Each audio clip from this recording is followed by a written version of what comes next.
Tia Seata, né? Essa mulher, o qual ela é considerada a matriarca, né, do samba. Isso é muito interessante.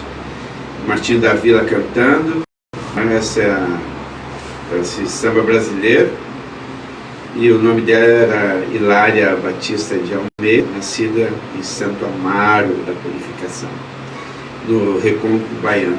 Olha só, né, uma pessoa extremamente especial para a nossa música, uma pessoa que muitas vezes poucos, né, sabem desta negra maravilhosa, que alegra o nosso coração até hoje, né, com as rodas de samba, né? Quem é que não gosta de um sambinha, né, do samba do pé?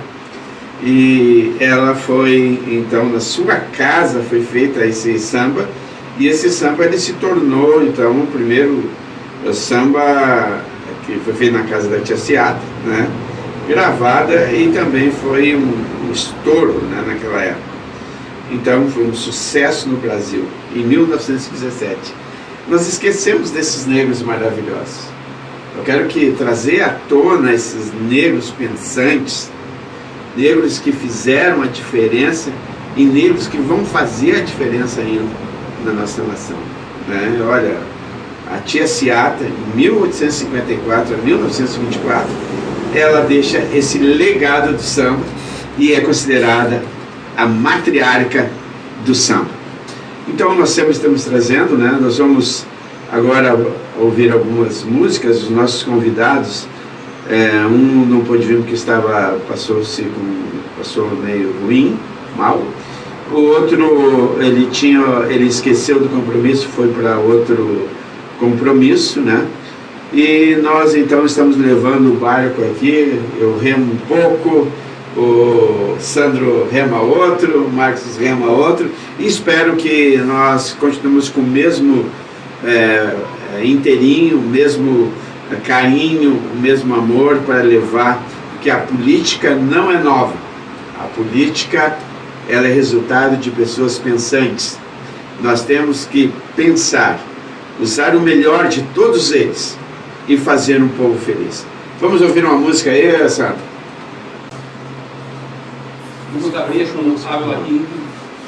Bem, nós estamos então nessa manhã, né, os nossos convidados tiveram contratempo, mas nós estamos levando aqui o nosso Boeing, né, o nosso Boeing 87.9 FM, rádio comunitária Lomba do Pinheiro. Bem, então nós temos aqui dentro da ideologia, né, do Emiliano Zapata, né, em 1879, então nós vemos assim que já havia esse pensamento, né, de reforma agrária desde a Rússia. Eu trouxe ali essa contribuição da Rússia, né, que foi uma coisa muito tremenda, né? Ou tu concordava com o regime ou tu não ia. Exatamente. Não tinha outra chance. Então, ou você pegava, e é interessante que primeiro veio como ajuda e depois então veio a perseguição. É engraçado a gente falar, por causa que, na verdade, ou você não questionava o governo, porque se você questionava, eles te matavam. Se você concordava, tu morria de fome. Não tinha saída, né? Pois é. Ou se tu também podia até concordar, mas se tivesse uma aparição muito grande, né? Tu vê que o Trotsky pagou por isso. Né? O Trotsky pagou por isso. Ele queria se aparecer mais do que o Stalin. Uma coisa engraçada, porque ele teve que fugir pro México, onde o socialismo estava bem forte. E mesmo assim, Você sabe que eu estava lendo sobre o Trotsky, né? O socialismo lá do México também ficou contra o Trotsky.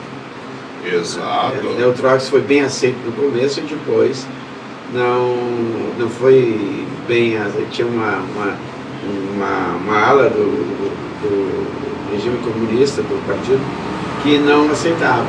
Então teve um problema. Então eles maquinaram, e uma coisa que eu acho interessante, que eles têm paciência, né? Olha, eles levaram tempos para matar o Trotsky, mas conseguiram. E não só ele, a família dele toda. Parece que tem só um neto dele vivo. Exato. E eu gostaria de chamar a atenção para um fato bem interessante, que é o antissemitismo que os socialistas sempre tiveram. Desde Hegel, desde La Salle, o La Salle da escola La Salle, aquela escola La Salle que a gente tem aqui no Brasil? Exatamente. Então, os socialistas sempre tiveram o antissemitismo, e Trotsky, ele foi realmente perseguido por ser judeu. Até lembro uma questão o sobrenome dele o nome dele não é Trotsky, né? Era o nome do cara que cuidava ele na cadeia. Exato.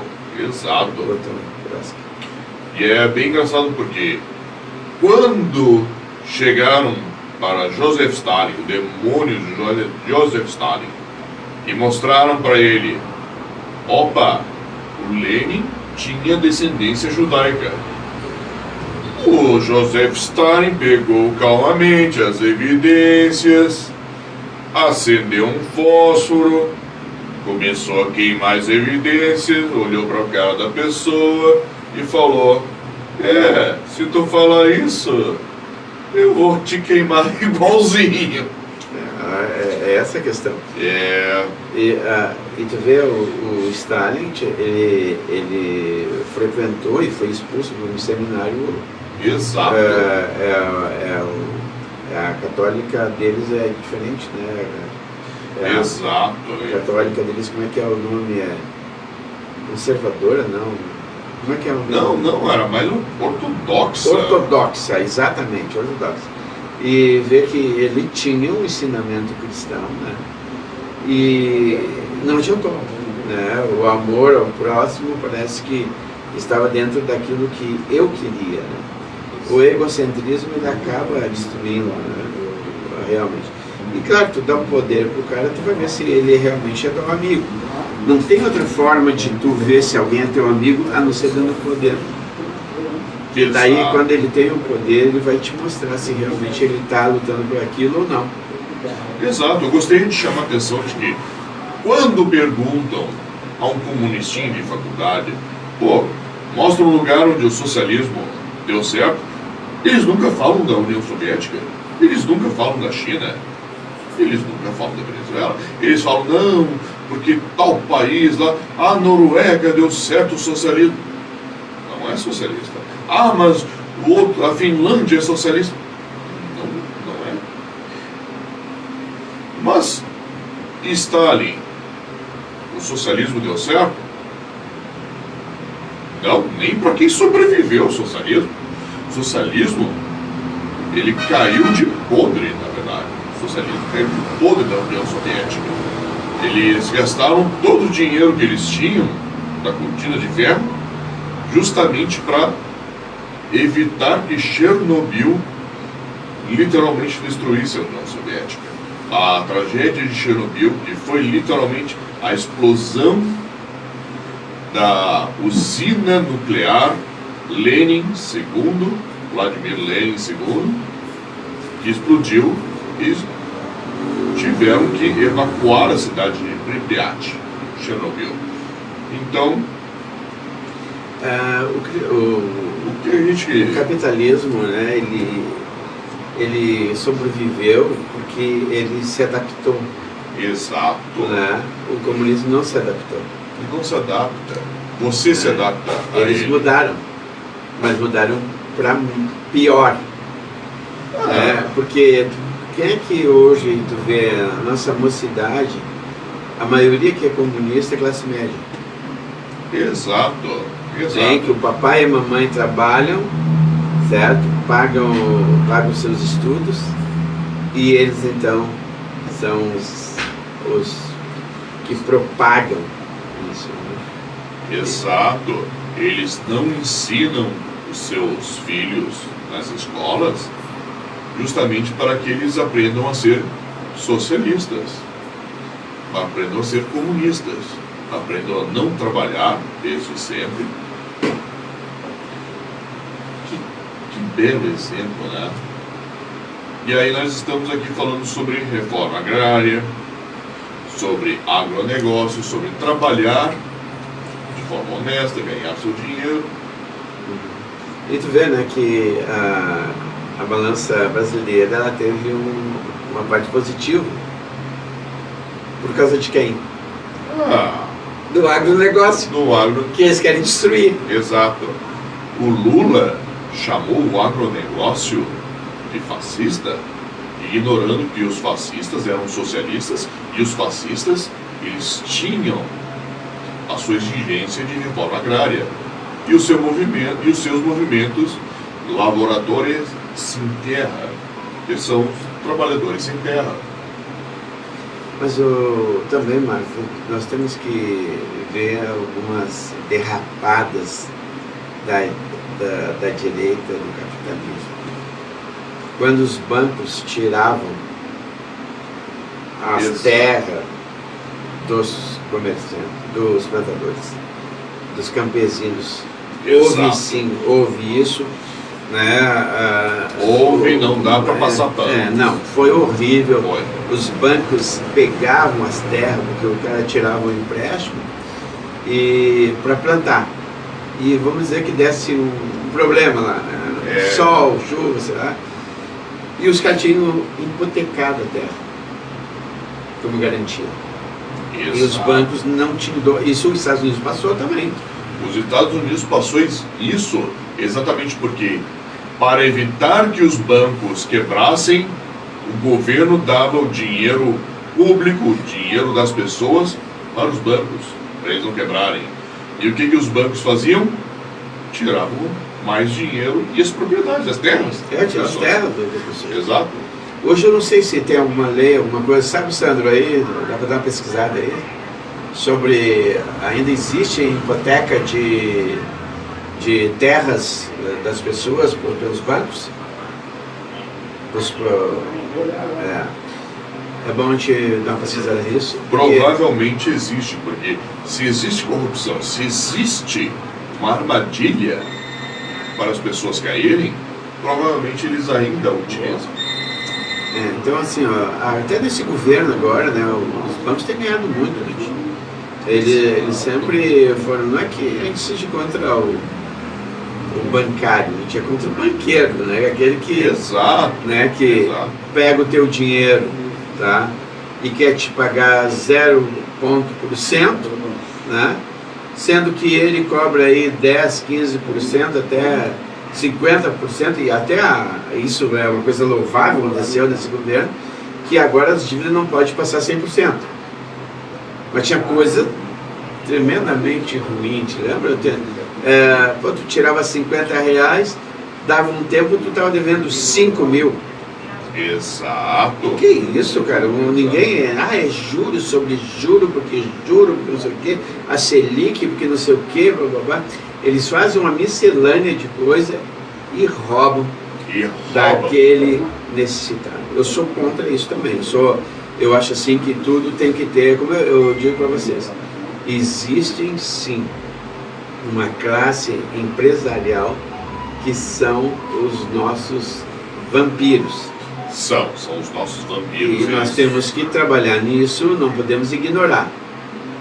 Mas me parece que é o seguinte, seja regime comunista, liberal, conservador ou anarquista, parece que esses caras ficam mais fortes ainda. Exato, parece que não importa o tipo de bicho, os parasitas sempre são os mesmos. Bem, nós estamos aqui então, né, no programa Top Show Comunitário, você está acompanhando essa manhã. Que bom que você está conosco, né? Como já comuniquei, os nossos dois convidados tiveram problemas, né? Mas estamos trabalhando e levando esta manhã aqui, eu, Sandro e o Marcos. Vamos ouvir mais uma música aí para nós aí, companheiro, amigo e simpatizante. Então curtimos aí Vento Negro de José Fogaça e voltamos ao programa 87.9 FM Top Show com Ávila Kim. Bem, estamos aqui, né, no nosso programa, levando ele, né, nós aqui remando entre três, né, vamos lá, mas vamos voltar ao pensador, né, o Emílio Zapata, Ele diz assim, uma frase dele muito interessante: uniremos os mexicanos ao dar garantia aos camponeses e os empresários. A visão dele era muito interessante, né, nessa época. E tu vê, 1879, né? Então, Sim. é bem anterior a qualquer que se possa imaginar, né, nesse momento contemporâneo. Bom, a ideologia dele era anarquista, tá? O foco dele era a reforma agrária. Em 1876, Porfírio Dias assume o poder do México, reforçando a desigualdade e o estado social e a propriedade da terra. Ele pega e começa a fazer tudo errado, né? Exato. Não Em tem- 1878, na Rússia, um partido revolucionário adota o nome Terra e Liberdade, o mesmo slogan usado pelos sabatistas nos anos de 1990, né? Depois, em 1920, faz um tipo de reforma agrária no sul do México, a fim da Revolução. O exército zapatista, né, da Libertação Nacional começou a levantar o armamento no estado sulista da Chiapas, e o protesto aos maus tratos do governo mexicano para com o povo indígena. É interessante, assim, quando se ama, quando se é nacionalista, quando a gente quer o bem do povo, a gente vai olhar só para aquelas pessoas que realmente estão passando necessidade. Eu acho que o político tem essa visão, ele tem que olhar, ele tem que ser flexível, ele tem que saber dar na hora certa aquilo que é devido ao cidadão, como também tem que tirar quando não é na hora certa. Eu acredito, assim, que, como eu digo, se a política é uma arte, pegamos tudo, misturamos essas ideias e vamos melhorar o nosso país. O nosso país, ele é tremendo, mas nós temos muitos segmentos dele que tem que ser trabalhado, e um deles é o empresariado. Temos que trabalhar neles, né? Porque, quer ver uma coisa, nós somos o país, o maior lençol, né, freático de água doce do mundo. Daqui mais um tempo nós vamos exportar água. E aí, como é que vai acontecer? Será que a água vai se tornar um objeto caro por causa de visões de empresários brasileiros? Quem é que vai ficar responsável por essa água toda? Nós já vimos que estamos pagando pela água e pagando caro e recebendo águas sujas. Nós estamos pagando e estamos recebendo pouca água. Nós aqui na Lomba do Pinheiro, nós sofremos com água há quanto tempo? E sai governo e volta governo, e o câncer sempre é o mesmo. Eu gostaria que um político ficasse uma semana sem tomar banho e ir para a casa do povo sem tomar banho. Eu gostaria que eles pegassem uma canequinha e lavassem o rosto. Eu gostaria que pegasse aquela água e começasse a dizer para as crianças: vocês não podem colocar fora, porque nós temos que fazer comida com essa água. É o fim do mundo não termos água em uma capital que nem Porto Alegre. Essas capital do gaúcho, capital maravilhosa, né? Porto Alegre, né? É demais. E aí nós vemos aqui, nós na Lomba do Pinheiro, mais de 20 mil pessoas, temos que estar mendigando água. Mas tem um projeto, mas esse projeto, e não está. Explica, mas não justifica. Explica, mas não justifica. Nós ficar sem água, por favor. Agora, o que me interessa, e que eu fico abismado, é com o povo. Aí cai esses políticos de paraquedas aqui, prometem coisas, e os caras caem. Vamos ressuscitar, gente. Exato.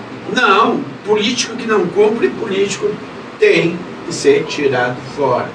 Nós, Senhor, queremos tanta verdade das pessoas. Por que nós não queremos a verdade para o político? Porque venderam que política é sem vergonha.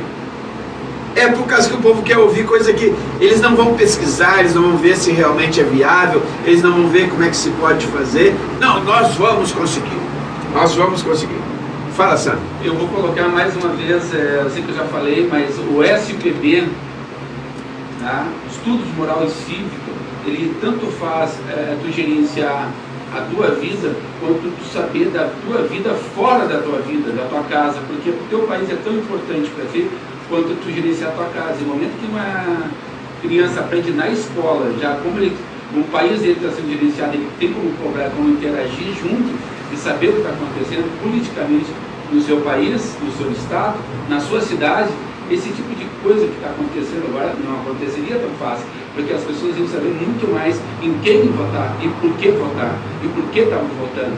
Então, o estudo de moral e cívica é muito, mas muito importante para a administração e gerenciamento geral, não só da sua casa, mas da nação. No momento que a gente tem esse empobrecimento em 1989, que é ceifado, a nossa geração todinha começou a trabalhar dentro do imediatismo.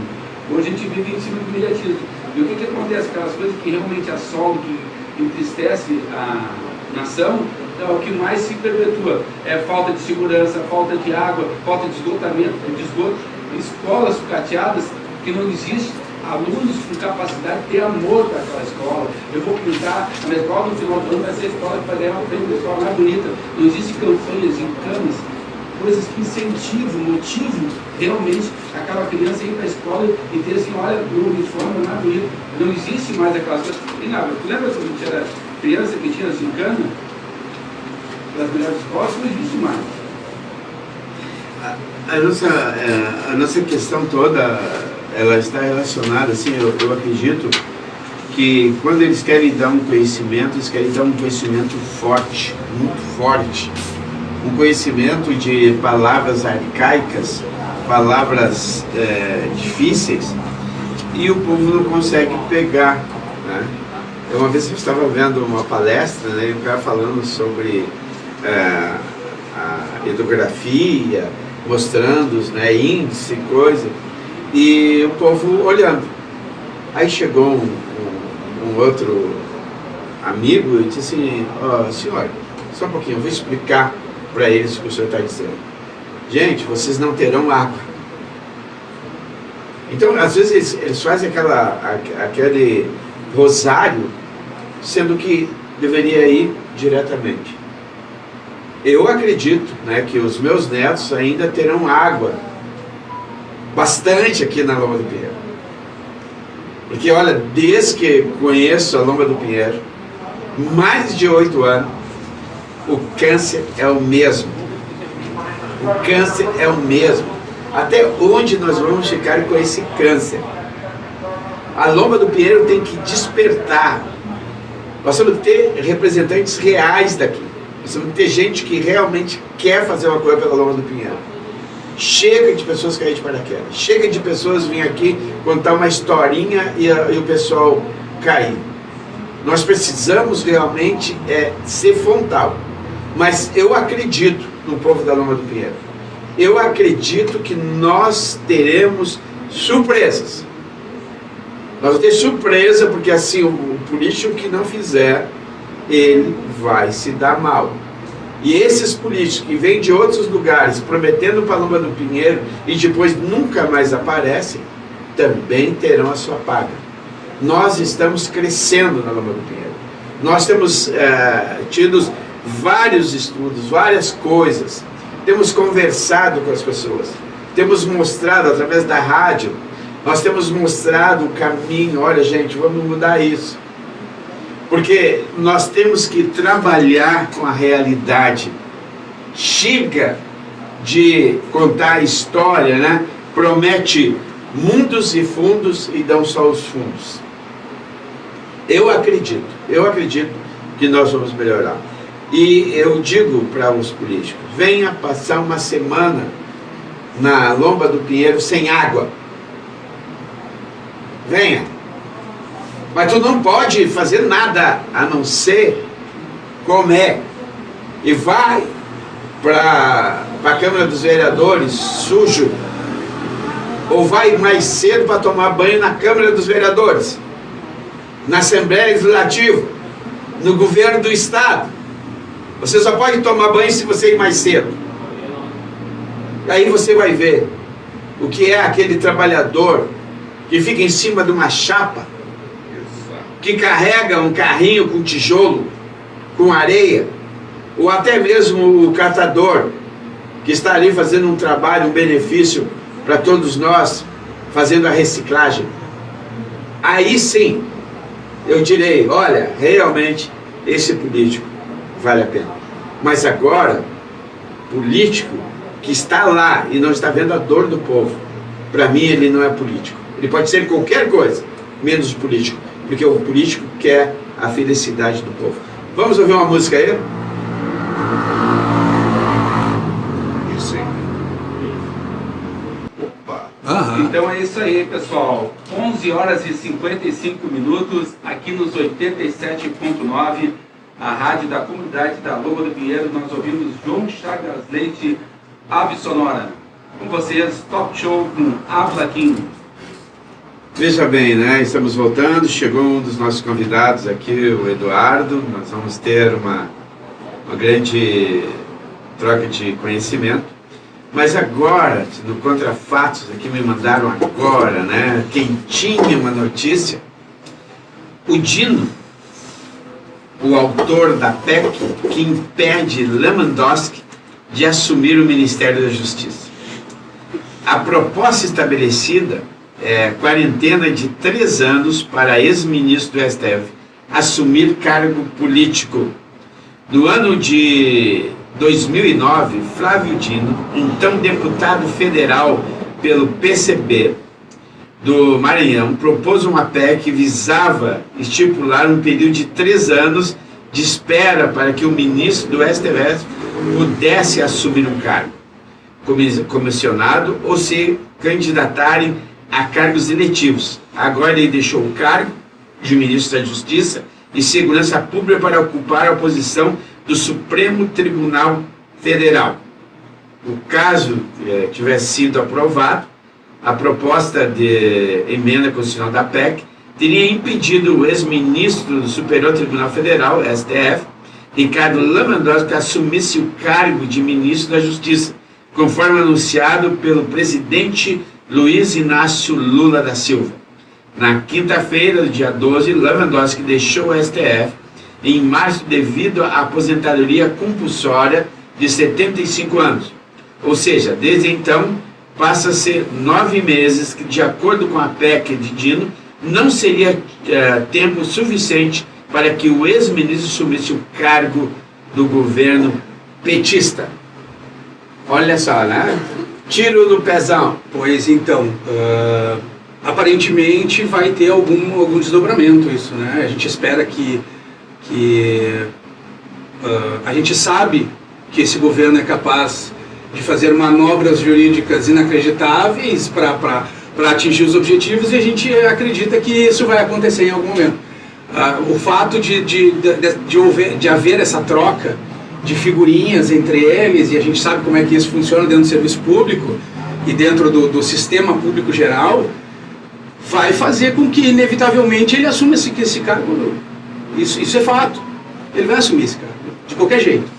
Então, assim, a gente sabe que o insucesso das nossas tentativas da direita, principalmente de tentar barrar qualquer artifício político e jurídico desse governo é em vão. A gente, infelizmente, luta contra um leão monstruoso e uma hidra que multiplica cabeças, né? Então a gente corta uma e vem 10. É uma grande verdade. Então a gente luta contra uma coisa que é inacreditável. Apesar dessa notícia ser importante, e a gente vê que foi uma tentativa de um projeto de lei e aparentemente não foi aprovado pelo Senado, né? Pelo menos é o que diz aí na notícia. Não foi aprovado. Exatamente. Mas a lei foi apresentada pelo próprio Dino, então quer dizer, artifícios de segurança dentro do governo federal e das suas entidades, segurança da própria instituição para manter o equilíbrio da instituição, acaba não sendo eficaz porque o governo, dentro da sua manipulação clara, né, faz com que as coisas não aconteçam dentro do que é.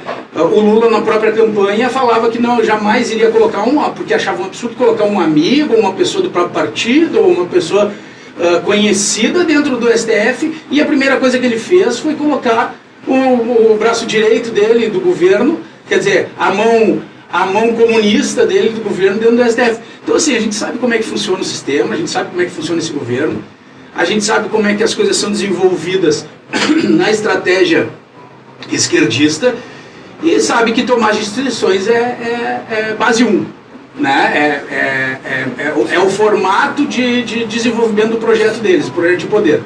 E sem isso, sem essa abertura de troca de figurinhas, de tiro o meu e boto o meu amigo, tiro o meu amigo e boto o meu primo, tiro o primo e boto o colega, porque dentro do espectro político, do fortalecimento da esquerda, eles não querem nada mais do que isso, quer dizer, o gramicismo, né, que a gente sabe que é a linha de pensamento estratégico da esquerda hoje, é o gramicismo, agindo da forma mais aberta possível. E aí a gente viu o seguinte, tudo que a gente falava na eleição que iria acontecer, inevitavelmente acontece. E é tão claro e tão evidente que nós ficamos, às vezes, até embasbacados de pensar assim, poxa, olha, os caras tiveram coragem de fazer de verdade, cara. A gente falava lá porque a gente imaginava, e óbvio que a gente tinha uma expectativa com relação ao que ia acontecer. E realmente acontecia.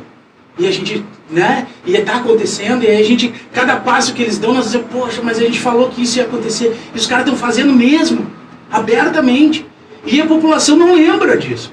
E as pessoas que a gente falava, cara, não faz porque os caras vão fazer, não.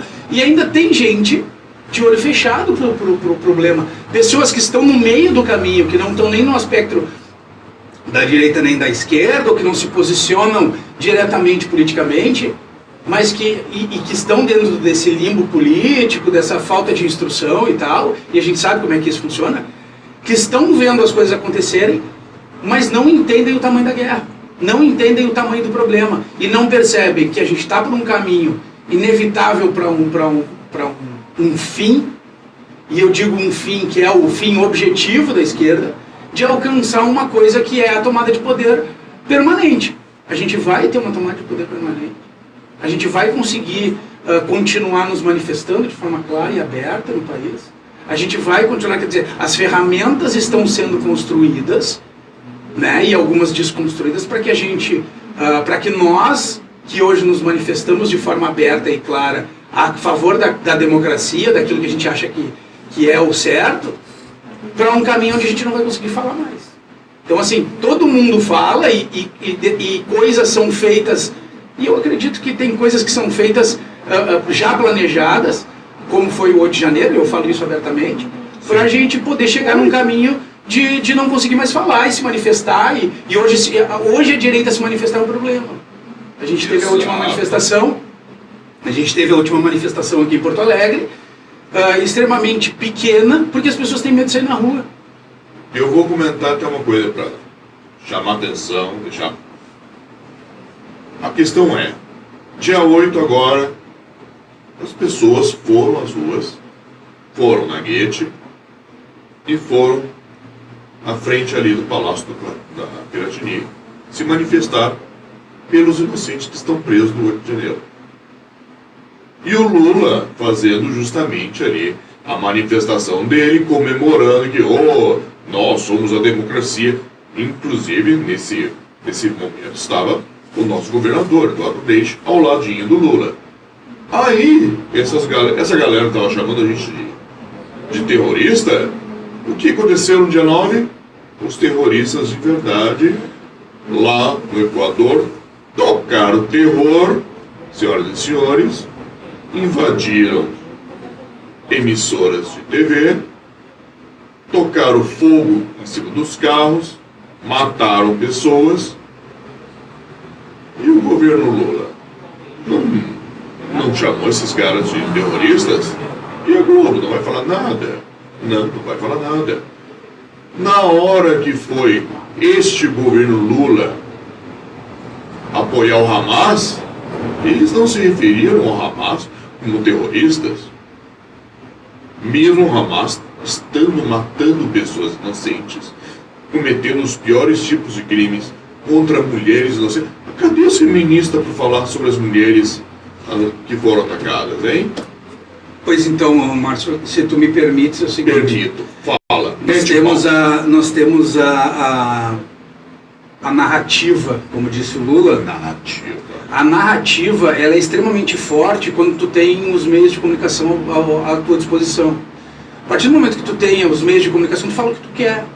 Exato. A gente viu a ministra Carmen Lúcia falando sobre os terroristas e o ataque à democracia, os terroristas. Cara, que terroristas? Que terroristas? Nós tivemos E aí, um ministro sem cabelo falando que a gente ia pegar ele pelos cabelos. Não, enfim. A cada um fala o que quer.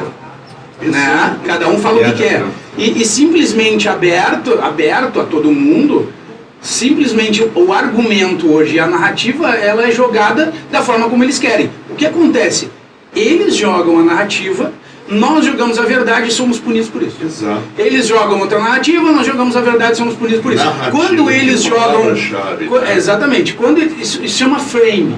Exato. Né? Então eles pegam aquilo que a gente diz, contorcem, distorcem e a mídia publica e as pessoas acreditam. Exato. Tá? Então assim, isso aconteceu com o Bolsonaro durante 4 anos de governo, na verdade durante 6, desde o início da época que ele começou a dizer que ia concorrer. De lá Eu pra vou cá, deixar aqui até uma pergunta bem interessante aqui, uma série de perguntas. Durante 4 anos acusaram o Bolsonaro de corrupção. Cadê essas acusações agora que o Bolsonaro não está no governo? não, o que acontece, assim, ó, primeiro, Eu acho que não existe. eu gostaria só de dar um oi pro pessoal que tá comentando e olhando a gente pelo TikTok, dizer que a gente está aqui na Rádio Lomba do Pinheiro, com o meu amigo Ávila King, com o meu amigo Márcio, e dar um abraço para vocês aí, o pessoal que está sempre me acompanhando nas redes sociais, agradecer pela audiência e um abraço para vocês, e eu vou fazer uma live mais tarde para a gente trocar uma ideia aí direto com vocês, tá, gente? Agora, infelizmente, eu não vou abrir para a janela, mas a gente vai ficar conversando aqui. O que acontece? Toda a narrativa criada contra o Bolsonaro e toda a narrativa criada para transformar o Bolsonaro numa pessoa da qual eles queriam, funcionou. Tem uma grande parte da população que realmente achou e acreditou em tudo aquilo que a mídia desconstruiu sobre Jair Bolsonaro. Exato. Então, na verdade, é o seguinte, se criou um fantasma, né, uma imagem sobre a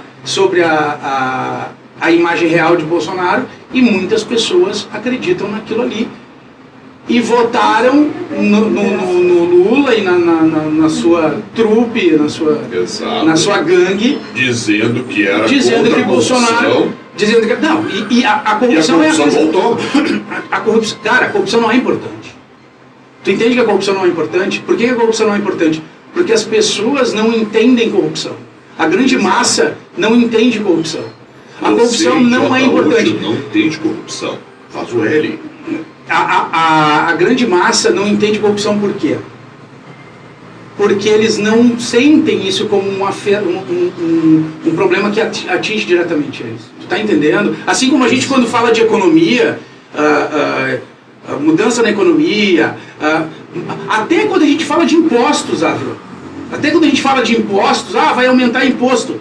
Enquanto não bater no bolso, eles não estão entendendo qual é o problema. A grande massa não entende qual é o problema. Só quando bater no bolso, que ele for lá comprar, e às vezes mesmo assim, tá, porque ainda tem gente dizendo que a carne está barata, para te ver o tamanho da alienação que conseguiram implementar dentro da cabeça das pessoas. Se tu der uma volta aqui ou nas comunidades carentes de Porto Alegre ou do Brasil inteiro, tu vai entender isso que eu estou falando, porque mesmo assim eles vão continuar falando a mesma coisa, dizendo que não aumentou o preço, não mudou nada. Mas o que a gente vê é uma realidade. A gente que se informa, a gente que busca... A realidade é bem diferente.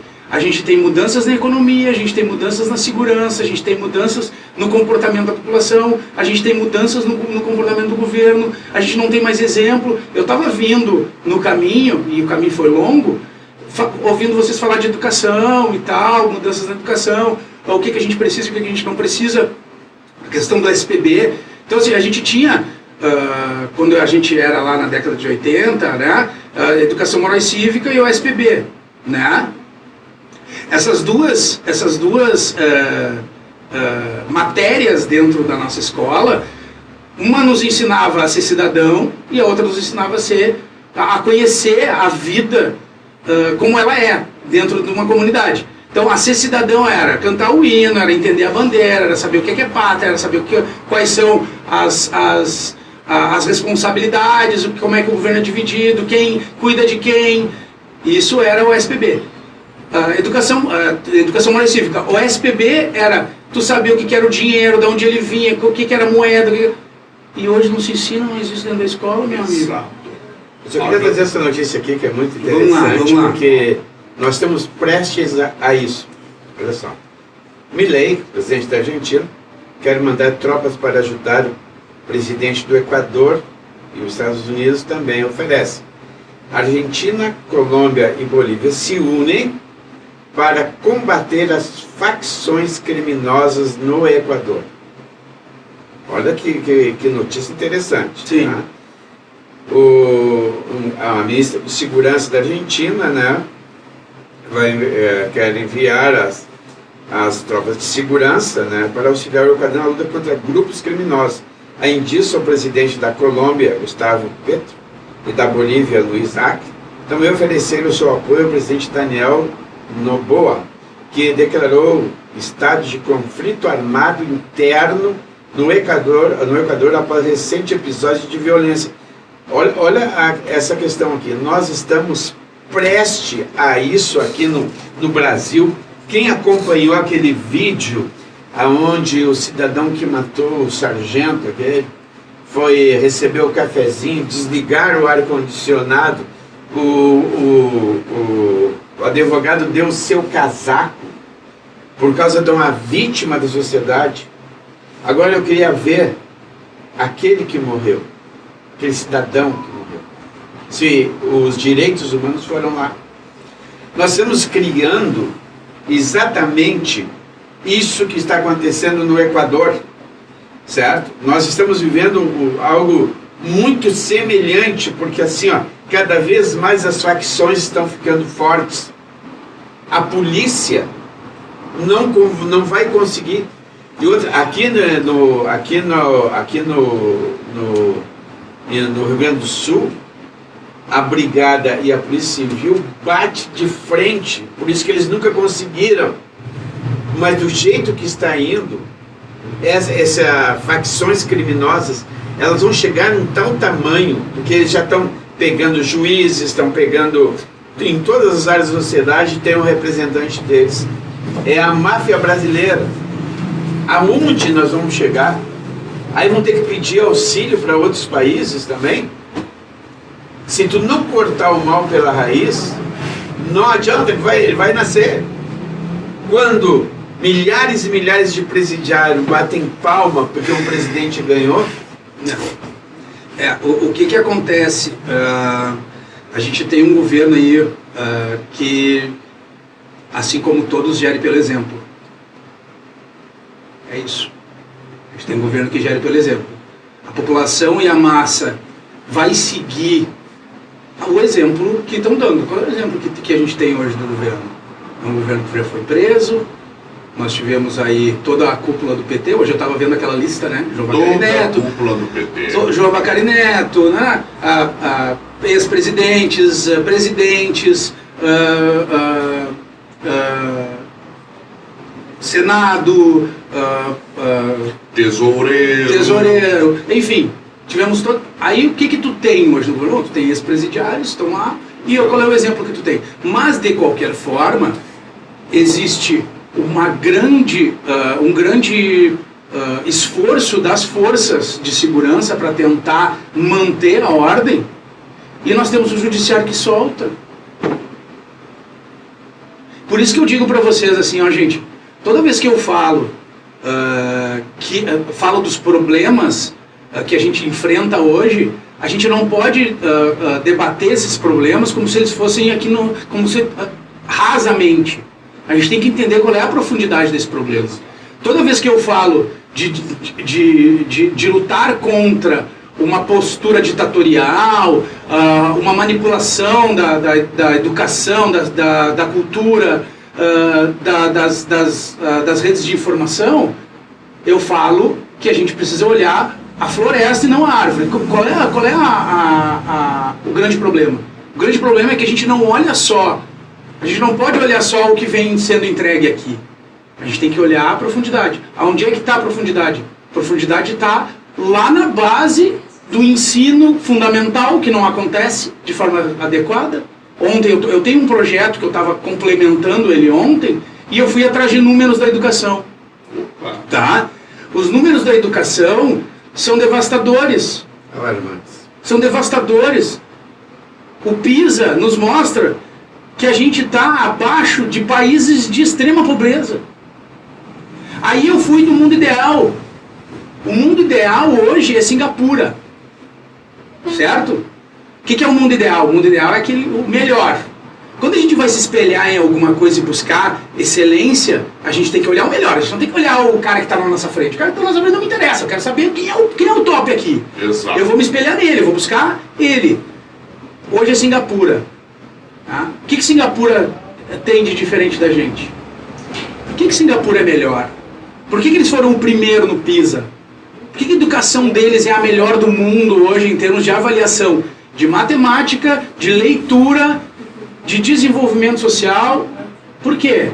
Porque eles combatem a doutrinação. Não, na verdade assim, eles têm uma regra e esta regra é seguida fielmente. A regra desde o início do ano, os professor que entra na rede de ensino, ele entra a vida inteira. No mesmo ensino. Ele não precisa estar pulando de instituição em instituição para fazer um salário. Ele vai ficar ali, ele é bem pago. A regra de ensino, a fonte de ensino, é obrigatório nos 3 primeiros anos a já saber, no ensino fundamental, a já saber matemática em plena consciência, saber toda a base da matemática já nos primeiros anos de ensino. Tu já é obrigado a saber ler. Tu tem uma progressão de notas que são obrigatórias dentro do ensino. Então tu tem sim, tu é premiado diariamente pela tua evolução, e o teu professor também é premiado diariamente sobre a evolução dele. Ele sabe que ele precisa. E só são aceitos dentro da rede de ensino os melhores, as melhores notas. Então assim, o que eu quero dizer isso para vocês? Eu quero dizer para vocês o seguinte, que toda vez que a gente conversa dentro dos meios da direita, eu digo que nós temos um caminho de 20 anos a perseguir, a percorrer, no mínimo de 20 anos. A gente não pode ser imediatista, a gente tem que ter estratégia, a gente tem que ter análise. O que é estratégia? Estratégia não é ser reativo do jeito que é a direita é reativa. Eu já falei isso aqui nessa rádio e eu sempre comento isso toda vez que eu tenho a oportunidade de ter um microfone. A direita é reativa. Acontece um problema, nós reagimos. Acontece um problema, nós reagimos. Aí vamos pra rua. Agora vamos fazer não sei o quê. Reacionário, reação. Mas nós só temos reação, nós não temos plano. E nisso a esquerda é profissional. Eles já têm um plano montado. Eles já têm um projeto de poder. Eles financiam sua militância. Eles se autofinanciam. Eles sabem a importância de tu ter grupos de pessoas financiadas fazendo sua política. Estudando política, entendendo política, trabalhando de política. E nós temos um leque vasto de gente dizendo: nós não podemos ter político profissional, nós não podemos se reeleger. Assim era o Partido Novo até pouco tempo atrás. Não tinha reeleição dentro do partido. Eu digo, meu Deus, mas vai formar que tipo de político? Não, mas nós não podemos formar político. Como não? E como é que nós vamos combater? Os caras que estão há 20, 30 anos no sistema. Exato. Sem conhecer o sistema por dentro. Aí quando a gente fala, eu tô dentro do sistema há mais de 8, 9 anos, dentro do sistema público, e dentro do sistema público eu vi que tem muitos projetos que não passam pelo próprio sistema, e não por falta de vontade política, e nem por falta de vontade, nem por competência, nem por nada. As pessoas querem fazer. Eu tenho certeza, assim como no governo do Marquesan ele queria fazer, agora no governo do Mello ele quer fazer. Ele quer entregar, só que o sistema próprio não deixa. E eu estou falando isso por quê? Porque nós, a direita, que entender que nós precisamos sim entender de política, sim estar dentro da política, sim botar a mão, ter sim cargos públicos e usufruir desses cargos para aprender como é que funciona o sistema, para poder aplicar leis que realmente resolvam o nosso problema. Porque senão nós vamos estar tateando no escuro como sempre. Aí entra, fica 4 anos, vai embora e não sabe por quê. O sistema moedor de projetos e de direitos. Exatamente. A burocracia, ela é uma coisa que ela tem a sua parte positiva, mas também tem uma parte muito negra, né? A gente pode ver assim coisas simples, né? Por exemplo, a gente conseguir um remédio no estado o qual o cidadão não tem condições financeiras, né? Ele tem que fazer uma papelada, tem que provar, tem que fazer isso, não sei aquilo. Até vinham os remédios para o cara já morreu. Nós temos que trabalhar na parte burocrática, embora sabemos que é um mal necessário, mas tem coisas assim que uma pessoa só pode resolver. Nós temos várias pessoas para resolver o mesmo problema. E isso aí está inchando tudo, está arrebentando tudo, e lá está sofrendo a ponta. Nós temos que mudar isso, temos que ver isso. Mas eu queria que falasse sobre a associação também, o fórum, a FAMPEC? O FAMPEC, ele é um projeto, então, para quem ainda não conhece, eu convido todos a conhecer, fampec.org. O FAMPEC, ele é um projeto que visa unir a direita em todo o país e profissionalizar as pessoas, formar candidatos, apoiar candidatos, cobrar de candidatos. O FAMPEC hoje aqui no Rio Grande do Sul, ele está aqui em Porto Alegre, está sendo construídos os núcleos, e quem quiser participar, por favor, fique à vontade para entrar em contato. Ele está sendo formado, existe já núcleos sendo formados em Gravataí, em Canoas, no litoral, e nós estamos organizando um para formar em Caxias.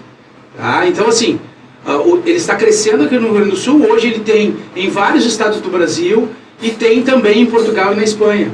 Tá? Então nós estamos montando esse projeto para que esse projeto vá se inserindo, e nós temos hoje eventos mensais do FAMPEC acontecendo simultaneamente no Brasil inteiro. Então ele acontece dentro do site do FAMPEC, no YouTube, no Facebook, sempre quando ele é aberto, uma vez por mês, presencialmente em alguns estados. Então normalmente a gente consegue fazer aqui em Porto Alegre presencialmente o FAMPEC, e ele é um projeto que visa estar ajudando a formar e melhorar os candidatos. Agora em março a gente vai ter um evento que vai ser lá no Espírito Santo, que é um evento nacional, tá? Que vai acontecer, tá lá no site do fampec.org, como é que é para participar e tal, que vai ser um evento, um workshop gigante, com palestras e muita formação para pré-candidatos da direita, para assessores, para pessoas que trabalham com serviço público. Vai ter tanto o painel principal, que vai ser dos nossos palestrantes, quanto workshops de trabalho. Um workshop de trabalho vai ser sobre formação política, o outro workshop de trabalho vai ser sobre gestão política, gestão dos profissionais, marketing, como gerenciar sua campanha, né? O outro vai ser sobre e o outro vai ser sobre soluções municipais. O que são soluções municipais? A gente vai debater e trabalhar sobre problemas acontecidos dentro dos municípios, que são comuns para todos os municípios. Obviamente, a gente não pode trabalhar com problemas pontuais, mas sobre educação, sobre segurança. A gente sabe que hoje o Pacto Federativo acaba prejudicando os municípios, porque ele é ao contrário, né? Todo o dinheiro que entra primeiro para a federação e depois é distribuído, e isso é um problema para nós, porque o dinheiro não chega no município. E quem sabe dos problemas que estão acontecendo dentro do município é o próprio prefeito. Então o Pacto Federativo acaba prejudicando isso, né? Que na realidade era para ser o contrário. Então o valor maior deveria ficar para o município e depois ser distribuído uma parte para o Estado e para o governo federal. Mas infelizmente a gente tem a forma como é hoje, e tem que administrar com o que tem, né? O prefeito hoje tem problemas para resolver para resolver as suas demandas, justamente por não ter todo o valor que é arrecadado na sua, né? Porque vai lá e vai dividindo e chega aqui e não tem nada. Então, assim, o que eu quero dizer com isso? Que a gente precisa saber o que acontece dentro dos municípios, e nisso vai ser trabalhado lá nesse evento em março, tá? Vai ser um evento nacional com convidados do Brasil inteiro. A gente já é muito grande o evento, mas a gente provavelmente tenha uma região sul, tá? Porque é muito longe para nós o Espírito Santo, aqui no Rio Grande do Sul principalmente, e a nossa viagem até lá fica cara, né? Então provavelmente a gente vai fazer sim um evento nacional aqui, né? Que vai também visar essa formação política, palestras políticas, workshops, tá? Então ele vai acontecer aqui também, vai ser um evento maior do que o que a gente costuma fazer. Normalmente o que a gente costuma fazer, o Adela já teve num deles, são eventos pequenos, mas que são transmitidos para o mundo inteiro, tá? Então assim, o FAMPEC eu vou hoje... perguntar se vai ter eventos agora para janeiro e fevereiro.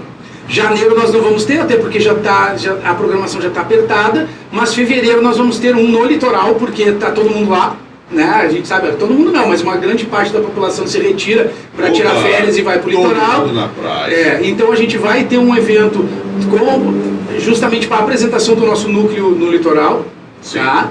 E esse evento vai acontecer provavelmente em Tramandaí. A gente está verificando a possibilidade de fazer lá na própria Câmara Municipal de Tramandaí, né? Na Câmara de Vereadores.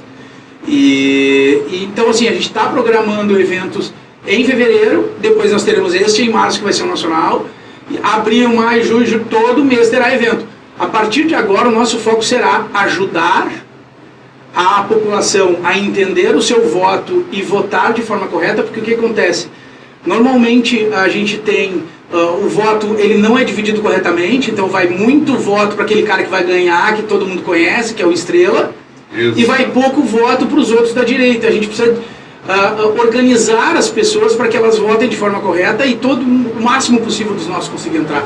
E isso a gente vai ter um trabalho muito grande daqui para frente, mas vai ser o foco principal, ajudar os nossos e fazer com que a população vote certo na direita. Esse é o foco do FAMPEC hoje. Muito bom. Você não tem alguma pergunta? Fazendo uma pesquisa aí, em 1993, quando nós saímos da nossa bolha, o nosso primeiro presidente eleito, né, democraticamente, que foi o Collor, que saiu, e o Legião Urbana fez uma música, Perfeição, que eu quero botar depois aí para o nosso link, que é para se refletir muito do que eles cobravam antes e o que está acontecendo hoje, no atual momento do nosso país. Quero botar essa música para brilhantar a nossa conversa aí e o pessoal que está ouvindo a rádio refletir. É ótimo música. É ótimo.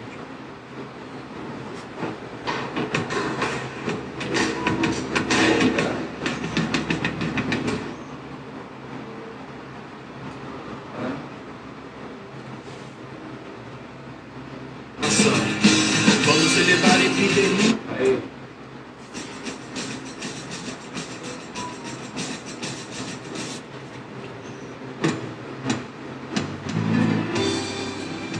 Programa ao vivo.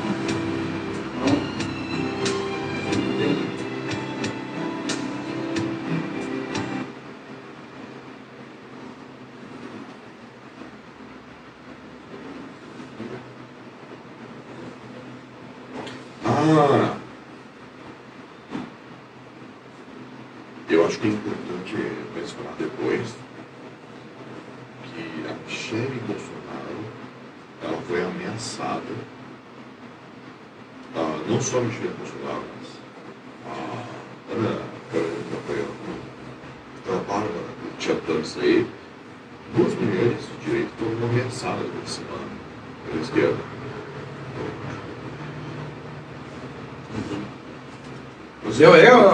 Tu continua. Se não está com Estamos Gay, nós voltamos aqui para não ficar parado. Isso, pode tocar aí, tá. Eu gostaria também, né, tu deve ter dado uma olhada no Zapata, né? Emílio Zapata. Uhum. Né, e nós fizemos um paralelo aqui sobre como ele fez, né, a preocupação que ele tinha com o povo. Tinha até uma unidade que era só mulheres, né? Sim. E eu sempre procuro pegar o foco como a política é uma arte. Tu tem que misturar coisas e pegar as positivas, negativas, né, esquecer e trazer a melhoria, porque o político, para mim, ele tem que querer a felicidade do povo. O que tu tirou do Emílio Emiliano Zapata. Pois então, na verdade, assim, toda a posição política e a movimentação que se faz com relação à ajuda da população, a gente precisa entender como ela funcionou e tentar aplicar agora da melhor forma possível.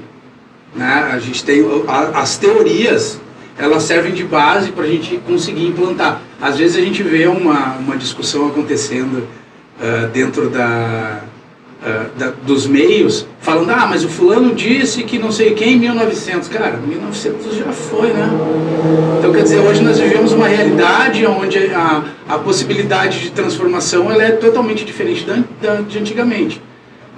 Óbvio que a base de Emiliano Zapata, da forma como ele tentou implantar uma revolução agrícola dentro do país dele, a gente traz como uma forma positiva, mas ao mesmo tempo a gente tem que entender o que acontece hoje no Brasil. Hoje a gente tem muito mais necessidade de fazer uma regularização fundiária do que uma implementação de distribuição de terras. Né? Por quê? Porque a gente tem muita terra para as pessoas, e as pessoas já moram nessas terras, mas não são donas dessas terras. A gente tem muita invasão, as pessoas não gostam de chamar de invasão, né? Ocupação territorial. A gente tem muita invasão, e essas invasões acabam sendo manipuladas pelo próprio sistema, e essas pessoas acabam, a gente teve aí, graças a Deus, durante o governo Bolsonaro, entrega de mais de 300 mil regularizações fundiárias, 300 mil escrituras. Eu vou dizer para vocês o seguinte, aqui em Porto Alegre, e eu trabalhei no DEMAP durante 4 anos, e trabalhei justamente para que o que está acontecendo hoje seja uma realidade. Nós temos entregas constantes hoje de regularização das terras, dos terrenos e das áreas que não são regulares hoje em Porto Alegre, justamente, e terras que são pagas, e justamente porque foi feito um trabalho aqui da necessidade do desenvolvimento territorial, né? Dentro dessa necessidade de se distribuir. Por quê? Porque as pessoas estão lá nessa terra e não são donas dessa terra, então a gente precisa entregar para elas. A gente precisa regularizar. É óbvio que a gente não pode regularizar a irregularidade. É óbvio que a gente não pode aprovar a irregularidade. Tipo, eu vou tomar terras e entregar para as pessoas e o dono da terra que se vire. Não. Não é assim que a gente tem que fazer as coisas. A gente tem que fazer as coisas dentro de uma regra. A regularização fundiária ela já existe no Brasil. Dentro de terras improdutivas. Certo? Isso existe. Não, mas não existe. Existe sim. Isso foi feito. E no governo Bolsonaro foi muito feito. O que acontece é uma necessidade de se manipular uma população e uma parte da população, dizendo que não se entrega a terra no Brasil, e realmente o que não se entregava era a regularização dessas pessoas que já estavam assentadas regularmente. E você sabia que essas pessoas que são assentadas regularmente tinham que pagar suas terras? O governo? Pois é, e também para aqueles que estavam ali grilhando, né? Então, que negócio é esse? Como é que é isso? Quer dizer, eu vou pegar, vou entregar as terras, eu vou dividir essas terras improdutivas para pessoas poderem produzir dentro dessas terras, e eu vou cobrar sobre a produção, ou vou cobrar essas pessoas. Então, quer dizer, e eu vou entregar quando? E aí se manipulava durante 30 anos, foi isso que aconteceu desde o início da redemocratização do país, que os militares saíram lá na década de 80, e que ele ia falar agora aqui justamente dessa retomada da democracia, que eu acho que não foi bem assim também, mas a gente teve uma entrega de terras, de leis que foram em divisões de terras improdutivas entregues para a população, um governo que provou que pode entregar 300 mil assinaturas de terras. Sim, mas aí o que tu faz com isso? Tu faz com que a gente entenda que as terras são entregues sim. Exato. O Lula entrou agora no início desse ano dizendo que não se fazia nada, ele teve uma brilhante ideia, vamos fazer regularização fundiária, vamos entregar terras para pobre. Eu digo, mas peraí, cara, isso já fez feito desde a década de 80, onde é que ele estava? Esse cara quer reinventar a roda, quer dizer que ele é maravilhoso. Toda vez ele faz isso, quer dizer, ele inventou o Bolsa Família, foi ele que inventou o Bolsa Família, mas ele implementou o Bolsa Família. Mas quem criou todo o projeto foi o Fernando Henrique Cardoso, que é o sociólogo. Então, assim, a gente vê que os governos que são manipuladores, eles movimentam a ideologia e não movimentam o que é para ser entregue. Enquanto o governo Bolsonaro entregava a realidade, esse governo agora entrega sonhos. o governo Bolsonaro provou pode entregar e o governo Lula provou que pode prometer. pode prometer. Exatamente. Mas não cumprir. Não, eles prometem. Exato. A função do governo de esquerda é prometer, a função do governo... Devo, do mas não governo... pago, né? É, exatamente. Devo, não pago, cara, nego enquanto é a coisa puder. mais ridícula que a gente vive hoje. Eu quero agradecer, lembrando que no meu canal sempre tem bastante esquerdista, agradecer a audiência dos esquerdistas, porque eles entram para Exato. xingar, para falar mal, para brigar. Obrigado, esquerdistas que entram entram no meu TikTok e acompanham as lives do TikTok, porque eles sempre dão uma audiência muito boa, viu? Apesar de estar xingando e tal. E é legal, até é engraçado, é isso. Eu acho bom porque eles participam de alguma forma, né? Lançando aquela energia negativa, aquela. Exato. Mas eu acho engraçadinho, eu acho bonitinho, porque normalmente os argumentos são pífios, né? Mas enfim. Mas eu gosto de falar uma coisa bem simples. Chilique não é argumento. Exatamente. Então, assim, isso é muito legal, tal, Ávila, a gente ter a possibilidade de entender como é que funcionaram as coisas nos anos 1800, 1900 e com relação a justamente essa tentativa de se tomar e de se redistribuir terra. E hoje a gente ter outro tipo de visão. Por quê? Porque a terra ela é redistribuída, né? Mas hoje, muito pelo contrário, o governo atual está travando a redistribuição de terra justamente, e aí eu vou falar abertamente aqui, para que o MST tenha um papel maior dentro das invasões. Exato. Vocês sabem, A vocês coisa sabem que eu fico mais pé da cara mesmo é quando eles dizem que eles são o pai da criança. Ah, não. O outro que teve esforço, o outro que criou, fez uma bandido, depois que está ali adolescentes, lá, não, nós fizemos isso. Aí eles pegam isso, a reforma agrária é só o PT que fez. Eu provo que não é. Não é, não, os esquerdistas não. Ah, foi nós, não.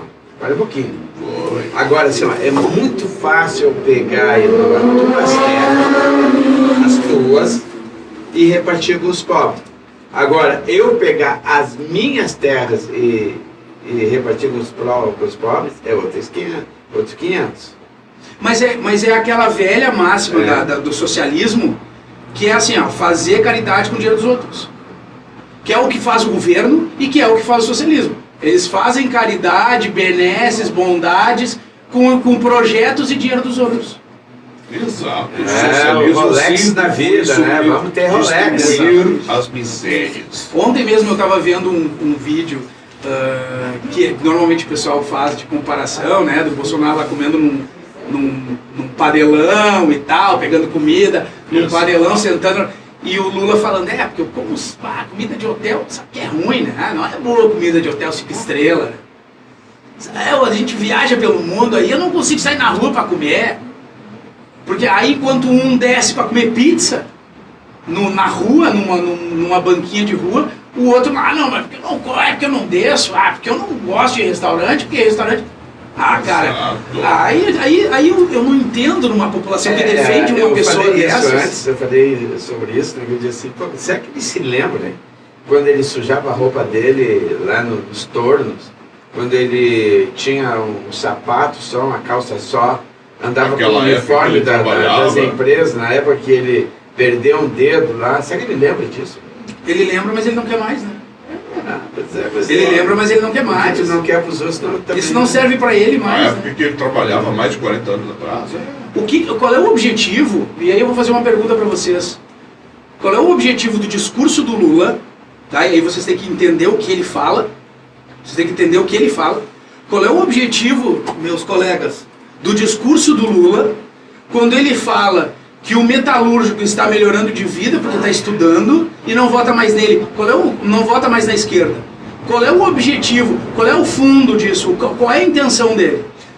Isso é muito legal, porque o Lula falou que quem estuda não vota mais nele. Tá, mas qual é o objetivo dele? O objetivo dele é sempre deixar a pessoa burra, porque a pessoa burra vota nele. A pessoa burra acredita que vai comer picanha, mas vai ser abóbora. Exatamente. O que ele está falando ali na frente dos dele, que na realidade ele precisa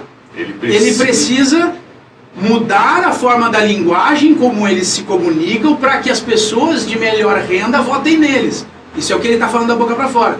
Mas o que ele vai fazer de ação é justamente ao contrário. Ele vai diminuir o salário de todo mundo, ele vai aumentar imposto e vai empurrar essa massa da população que está virando classe média para baixo da linha da pobreza, porque as fábricas vão fechar, os impostos vão aumentar, as empresas vão embora do país.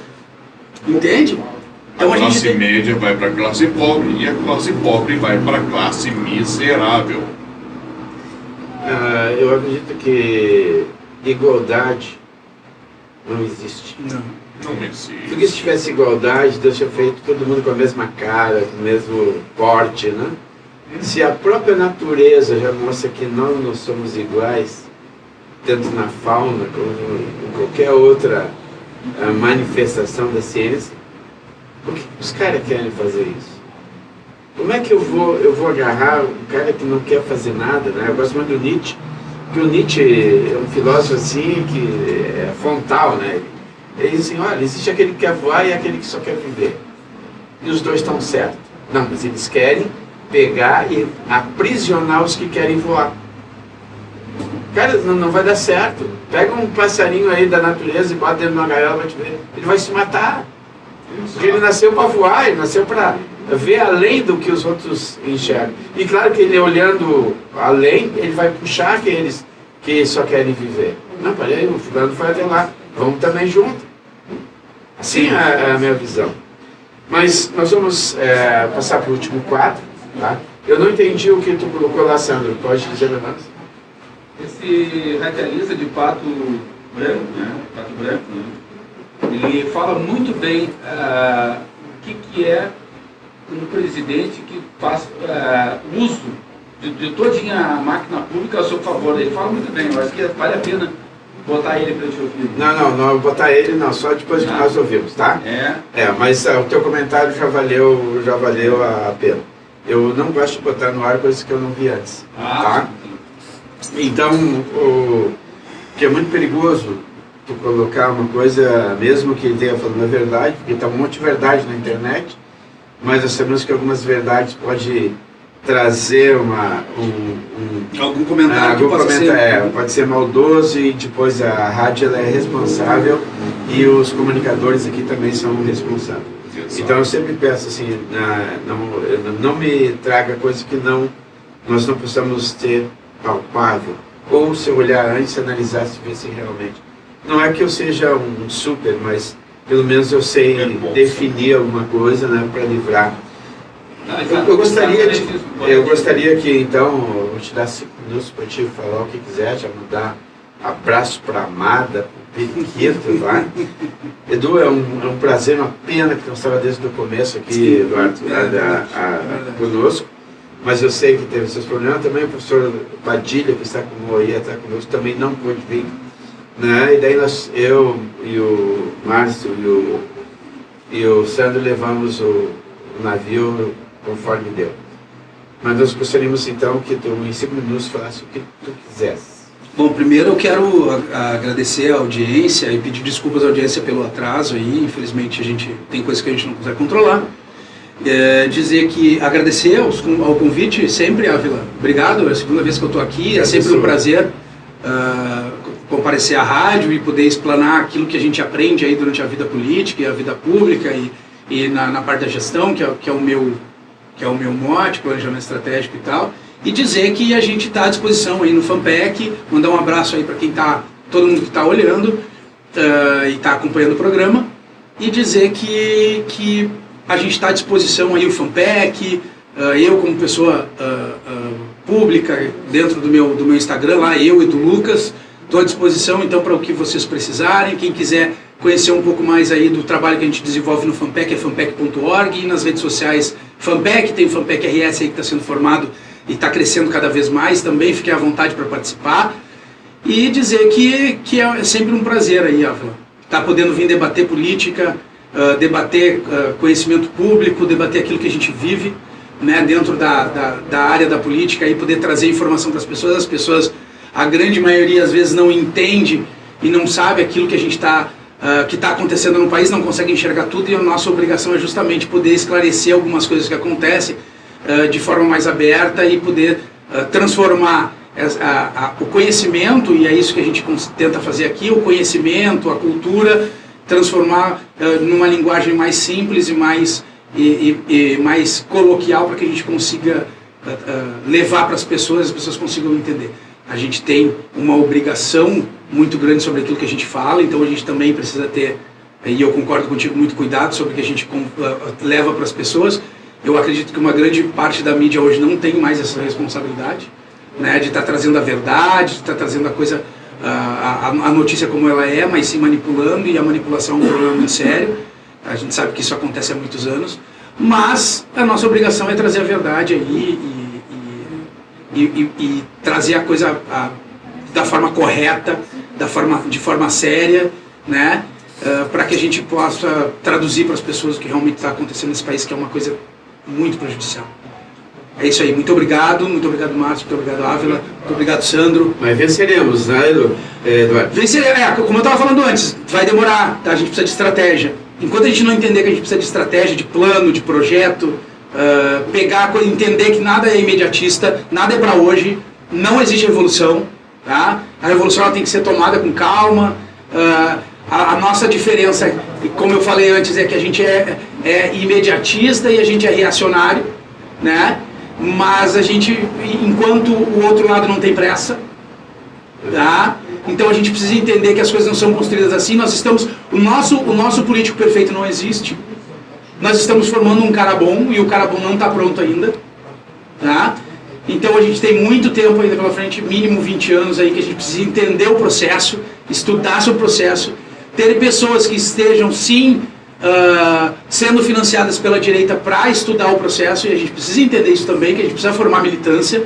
Enquanto a gente não formar militância, a gente vai perder o processo. A gente precisa entender que a gente precisa usar sim o sistema, tá? Porque enquanto a gente não entender que a gente precisa usar o sistema, a gente vai continuar perdendo, tá? É isso, gente. Eu agradeço a todos vocês aí. Um abraço para quem está acompanhando no TikTok, um abraço para quem está acompanhando nas redes sociais, para quem acompanha a rádio de uma forma sempre exemplar aí. Obrigado por tudo e vamos tocar a ficha, tá, gente? Obrigado a vocês. Bem, quando tu falou ali, eu me lembrei da Frente da Juventude Conservadora, a Frente Juvenil Conservadora. Esse pessoal aqui são jovens da direita e eles estão sempre acompanhando, e também eu tenho procurado trazê-los aqui para mostrar, né, que aquela ideia, conservador é só velharia. Não, tem um monte de jovens, então milhares de jovens. Nós temos o Franklin, é um cara sensacional, né, que está sempre motivando e levando e está agrupando essa juventude para compreender, certo, que o conservadorismo ele quer renovar, mas com responsabilidade. Muito obrigado, Edu, pela tua participação. Vamos dar 15 minutos para o nosso querido Salsichão do Amor. Ah, perfeito. Senhoras e senhores, posso falar do meu site? Vou falar uma coisa bem rapidinha. O site do Salsichão do Amor, um site machista e reacionário, e eu adoro falar, os filmes machistas são os que mais respeitam as mulheres. Você não desrespeita uma mulher na frente do Chuck Norris. Você não pensa em machucar uma mulher pertinho do Charles Bronson. Você não pensa em machucar uma mulher na frente do Clint Eastwood, porque o Clint Eastwood já vai saber o que tu tá pensando e já vai te meter uns 3, 4, 5, 6 pipocos na tua cabeça. Então, esses filmes são justamente os que mais respeitam as mulheres e estão sendo feitos até hoje. Falando sobre respeito às mulheres, eu faço questão de falar sobre as maiores heroínas do cinema. Heroínas como a Mulher Maravilha, Ellen Ripley dos filmes Aliens, O Oitavo Passageiro e Aliens, O Resgate. Vamos falar sobre, literalmente, a heroína de O Exterminador do Futuro. E falando sobre respeito às mulheres, nós temos aqui no Brasil um gabinete do ódio dedicado ao ódio contra as mulheres. Esse gabinete do ódio está ligado a vocês sabem quem, e Por causa disso, nós temos uma jovem chamada Jéssica, que ela veio a tirar a sua própria vida por causa desse gabinete do ódio ligado à Mind. Eu gostaria de pedir uma oração para a Jéssica. Gostaria de falar que nesta semana que se passou, a Bárbara do canal Te Atualizei, ela foi ameaçada por um gabinete do ódio e que também Michele Bolsonaro também foi ameaçada. Então, esses assuntos são importantes, porque onde é que estavam os feministas? Estavam junto dentro desses gabinetes do ódio da esquerda. Eles odeiam as mulheres. Você, mulher, as feministas, essa esquerda, eles afirmam que defendem vocês, mas se vocês literalmente pensarem diferente, fora da caixinha, elas vão perseguir vocês com mentiras, com censura e até mesmo com a violência. Esse é o princípio de escravidão. As feministas, as militâncias de esquerda, eles vão agir como se vocês pertencessem a esses grupos. E se vocês questionarem, eles vão perseguir vocês. E a gente precisa questionar justamente esses grupos. Ávila King, André Pedro, perfeito aqui, me despedindo. Bem, a gente está vendo que está bombando lá a nossa live, as nossas lives. Lá, Sim, né? sim. Nós, o Edu, né, o Eduardo vai ler, vai responder alguns, mas nós agradecemos a sua audiência. Então estamos terminando esse programa. É isso aí. O Sandro quer dar uma faladinha lá? Fala, Sandro.